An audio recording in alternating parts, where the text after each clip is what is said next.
Hi అండి, welcome to Anusri blogs.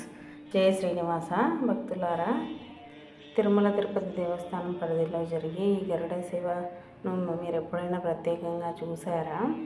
శ్రీవారి అలంకరణ దర్శనం ఒక దైవిక దృశ్యం అండి. ఈరోజు మనం చూడబోతున్న అద్భుతమైన గరుడ సేవలోని శ్రీవారి మహిమ, విభూతి మరియు అలంకార సేవలండి. అలాగే మనము తిరుమలలో జరిగే అత్యంత పవిత్రమైన సేవ, అభిషేక సేవ గురించి తెలుసుకోబోతున్నాము. స్వామివారికి జరిపే అభిషేకాలు, అర్చకుల పూజా విధానాలు, భక్తుల నిబద్ధత ప్రతిదీ మనకు ఒక ఆధ్యాత్మిక ఉద్వేగాన్ని అయితే కలిగించేదండి. ఈ అభిషేకంలో పాల్గొంటున్న మనకు అదృష్టంగా భావించాలండి. స్వామివారి చరణాలకు మనసారా నమస్కరించుకుందామండి. ఓం నమో వెంకటేశాయ.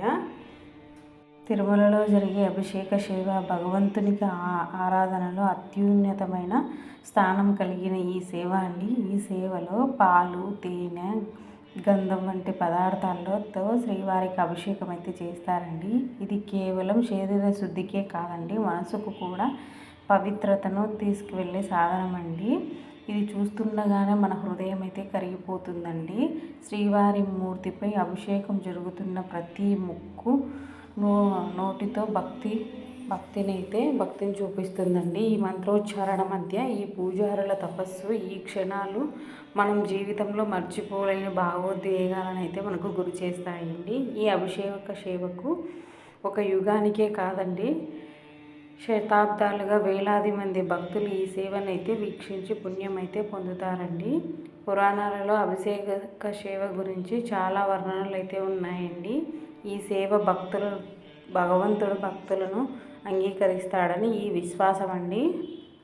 ఈ శ్రీవారి గరుడ సేవ ప్రతి సంవత్సరం బ్రహ్మోత్సవాలలో ఒక ముఖ్యమైన రోజు. ఈ రోజు శ్రీవారు గరుడ వాహనంపై భక్తులను దర్శించేందుకైతే బయలుదేరుతాడు. శ్రీవారి తలపై ఉన్న కిరీటము స్వర్ణంతో తయారు చేసి రత్నాలతో అలంకరించబడి ఉంటుందండి. ఈ కిరీటము ప్రబలమైన భక్తికి చిహ్నంగా నిలుస్తుందండి.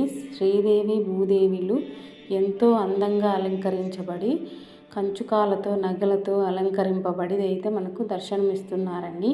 ఇది ఒక దివ్య దర్శనము, దివ్య యాత్రగా మారుతుందండి.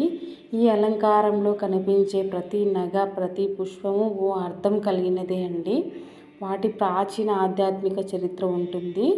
ఈ చరిత్ర మనకు శ్రీవారి గురించి మరింతగా తెలియజేస్తుందండి. ఈ సేవలో ఉపయోగించబడిన పుష్పాలు కూడా ఎంతో పవిత్రమైనవి. చంపక, మల్లె, కుంకుమ పువ్వు వంటి పుష్పాలతో తయారు చేసిన హారాలు శ్రీవారికి అలంకరింపజేస్తారు. శ్రీదేవి, భూదేవి సమేతంగా శ్రీవారు బయటికి రాగానే గోవింద గోవింద అనే నినాదాలతో గాలి మారుతుందండి. భక్తుల గుండెల్లో గోవిందనామమే ప్రతిధ్వనిస్తుందండి. ఈ వాహన సేవలో శ్రీవారు ఎంతో అద్భుతమైన శృంగారంతో భక్తులను అయితే ఆశీర్వదిస్తారండి. రత్నాభరణాలు, పుష్పాలంకారాలు, కంచుకాలు అన్నీ శ్రీవారి సౌందర్యాన్ని మరింతగా వెలిగింపజేస్తాయండి. ఈ శోభాయాత్రలో భక్తులు తమ సమస్యలను మరిచి పూర్తిగా శ్రీవారిపైనే దృష్టిని అయితే సారిస్తారండి. ఆయన అలంకారం చూస్తే చాలండి, మనసుకు ఎంతో శాంతిని అయితే కలుగుతుంది. దోషాలన్నీ నివారణ అవుతాయని భక్తుల నమ్మకం అయితేనండి. ఈ గరుడ సేవలో అర్చకులు, వేద పండితులు శ్లోకాలు పఠిస్తూ శ్రీవారికి మంగళహారతులు సమర్పిస్తూ భక్తుల మనస్సులను మంత్రముగ్ధులు చేస్తారండి. ఇంత అందమైన గరుడ సేవను చూసిన భక్తులు వారి జీవితంలో గొప్ప అనుభవంగా గుర్తుపెట్టుకుంటారండి. శ్రీవారి ఆలయం అలంకారంలో కనిపించే ఈ శోభ ఓసారి చూసిన వారు ప్రతి సంవత్సరం తిరిగి రావాలనుకుంటారు. ఈ సేవను చూసిన వారికి శాంతి, సంతోషము, ధైర్యము లభిస్తాయని ఈ భక్తి యొక్క పరమార్థమండి. ఆలయ పరిసరాలలో వెలిగే దీపాలు, పూజారి చేతిలో ఉన్న మంగళహారతి, ఆ దృశ్యం మరింత ఆధ్యాత్మికంగా కనిపిస్తుందండి. ఇది కేవలం ఉత్సవం కాదు, ఇది భక్తితో కూడిన ఒక దైవ దర్శనము.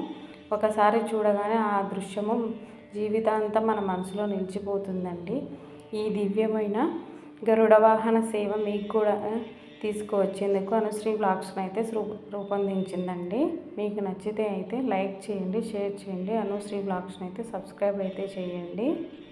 ఈ అభిషేక సేవను వీక్షించిన మీరందరూ శ్రీవారి అనుగ్రహం ఎల్లప్పుడూ ఉండాలని ఆశిద్దామండి. ఈ వీడియో మీ హృదయానికి నిండుగా భక్తి పుట్టించిందని ఆశిస్తాము. తిరుమల శ్రీవారి ఆశీస్సులతో ఓం జై శ్రీ వెంకటేశాయ నమః.